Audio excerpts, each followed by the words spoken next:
दोस्तों, हम अपनी जिंदगी में जो भी काम करते हैं, फिर चाहे वह सही हो या गलत, उसका असर किसी न किसी तरह हमारी जिंदगी में होता है। हमारे कर्मों का जो असर हमारी जिंदगी में होता है, उसे ही हम कर्मों का फल कहते हैं। आप अक्सर यह सुनते ही होंगे कि किसी व्यक्ति के साथ अचानक कुछ बहुत अच्छा हो गया या किसी के साथ कुछ बहुत बुरा हो गया। और जब हम किसी से उस अच्छी बुरी चीज के होने की वजह पूछते हैं, तो वह लोग अक्सर यही कहते हैं कि सब उसके कर्मों का फल है। किसी के साथ कुछ अच्छा हुआ तो यानी उसने भी कभी न कभी किसी के साथ कुछ अच्छा ही किया होगा, और यदि किसी के साथ कुछ बुरा हुआ तो उसने भी कभी न कभी किसी के साथ कुछ बुरा ही किया होगा। कर्मों के फल से कोई भी इंसान कभी नहीं बच सकता। आज नहीं तो कल हमारे कर्मों का फल हमें मिलता ही है। तो इस बात में कितनी सच्चाई है, इस वीडियो के जरिए इस बात को हम समझेंगे। नमस्कार दोस्तों, एक राज्य में एक राजा रहते थे। वह महान धर्मात्मा, न्यायकारी और परमेश्वर के भक्त थे। उन्होंने एक बार अपने राज्य में ठाकुर जी का मंदिर बनवाया और एक पंडित को उसका पुजारी नियुक्त किया। वह पंडित महान सदाचारी, धर्मात्मा और संतोषी था। वह राजा से कभी कोई याचना और ना ही कोई मांग करता था। राजा भी उसके स्वभाव पर बहुत प्रसन्न था। उसने राजा के मंदिर में पूजा करते हुए 21 वर्ष गुजार दिए। उसने कभी भी राजा से किसी प्रकार का कोई प्रश्न नहीं किया। कुछ समय बाद राजा के यहाँ एक बेटा का जन्म हुआ। राजा ने उसे महान विद्वान बनाने का सोचा। उसकी शिक्षा के लिए बड़े बड़े राजगुरु राजा के पुत्र को शिक्षा देने के लिए आते थे। राजकुमार अब 21 साल के हो चुके थे। राजकुमार अब युवक बन चुके थे। राजा ने अपने बेटे के बड़े होने पर उसकी शादी एक सुंदर राजकन्या के साथ करा दी। शादी करके वह राजमहल आ गए। राजकुमार और वह राजकन्या अब दोनों खुश थे, लेकिन एक रात रात्रि में राजकुमारी को नींद नहीं आ रही थी। वह महल में इधर उधर घूमने लगी। जब अपने पति के पलंग के पास आई तो क्या वह देखती है कि हीरे जवाहरात वाली एक तलवार रखी हुई। जब उस राजकन्या ने देखने के लिए वह तलवार म्यान में से बाहर निकाली, तब तीक्ष्ण धार वाली और बिजली के समान प्रकाश वाली तलवार देखकर वह डर गई। वह डर के मारे उसके हाथ से वह तलवार छूट गई और राजकुमार की गर्दन पर जा लगी। राजकुमार का सिर कट गया और वह उसकी मृत्यु हो गई। राजकन्या अपने पति के मरने का बहुत शोक करने लगी।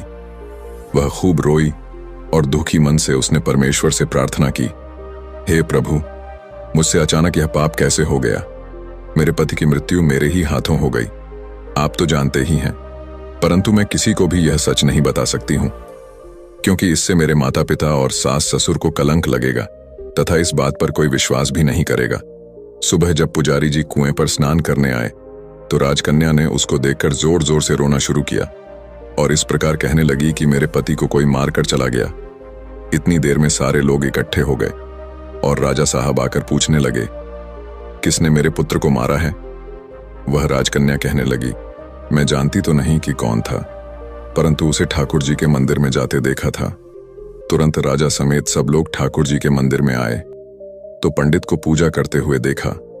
उन्होंने उसको गिरफ्तार कर लिया और राजा ने पूछा, तुमने राजकुमार को क्यों मारा? पंडित ने कहा, मैंने राजकुमार को नहीं मारा। मैंने तो उनके राजमहल में भी कभी नहीं गया और ना ही कभी देखा है। इसमें ईश्वर साक्षी हैं। महाराज, बिना देखे किसी पर अपराध का दोष लगाना ठीक नहीं। हे, पंडित की तो कोई बात ही नहीं सुनता था। कोई कुछ कहता था तो कोई कुछ। राजा के दिल में बार बार विचार आता था कि यह पंडित निर्दोष है, परंतु बहुतों के कहने पर राजा ने पंडित से कहा, मैं तुम्हें प्राण दंड तो नहीं देता, लेकिन जिस हाथ से तुमने मेरे पुत्र को तलवार से मारा है, तुम्हारा वह हाथ काटने का आदेश देता हूं। ऐसा कहकर राजा ने उसका हाथ कटवा दिया। इस पर पंडित बहुत पीड़ा हुई। वह कुछ दिन दुखी रहा और राजा को अधर्मी मानने लगा। उसके बाद उस राज्य को त्याग कर चला गया। वह खोज करने लगा कि कोई विद्वान ज्योतिषी मिले तो बिना किसी अपराध के हाथ कटने का कारण उससे पूछूं। किसी ने उसे बताया कि यहां से कुछ मील दूर गांव में एक विद्वान ज्योतिषी रहते हैं। तब वह पंडित उनके घर पर पहुंचा। ज्योतिषी कहीं बाहर गए थे।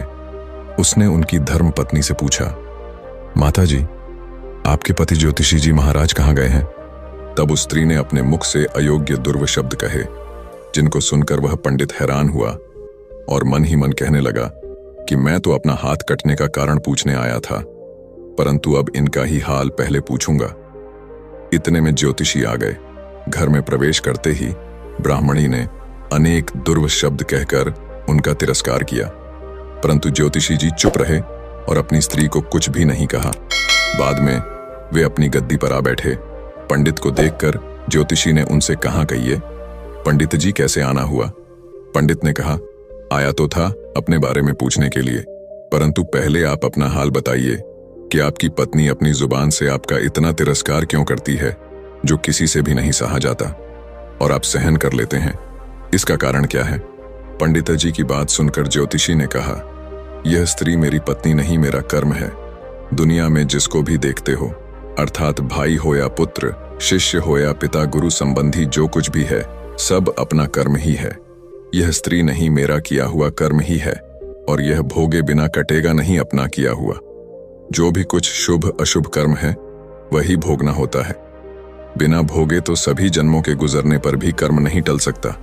इसलिए मैं अपने कर्म खुशी से भोग रहा हूं और अपनी पत्नी की शिकायत भी नहीं करता, ताकि आगे इस कर्म का फल भोगना बाकी ना रहे।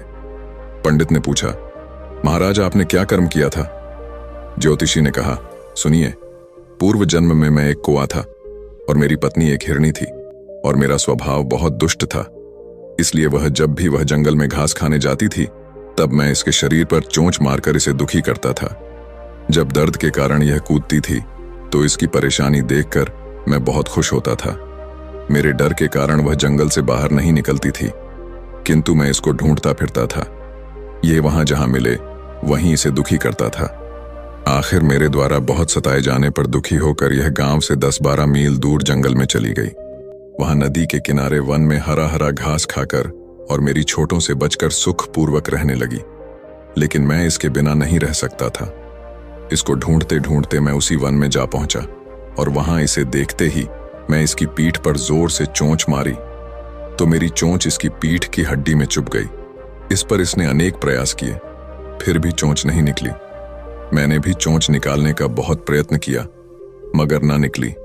पानी के भय से ही यह दुष्ट मुझे छोड़ देगा, ऐसा सोचकर यह नदी में प्रवेश कर गई, परंतु वहां भी मैं अपनी चोंच निकाल ना पाया।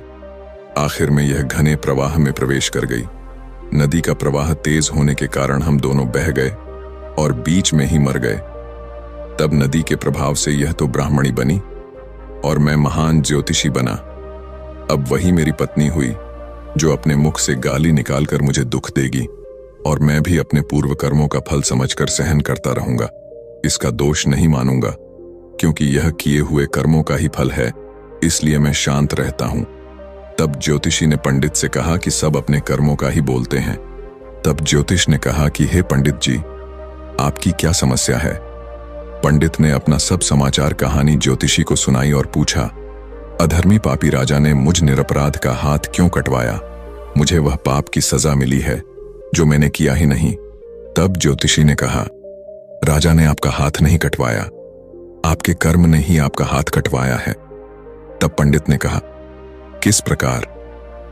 तब ज्योतिषी महाराज ने बताया कि पूर्व जन्म में आप एक तपस्वी थे और राजकन्या एक गाय थी तथा राजकुमार कसाई था।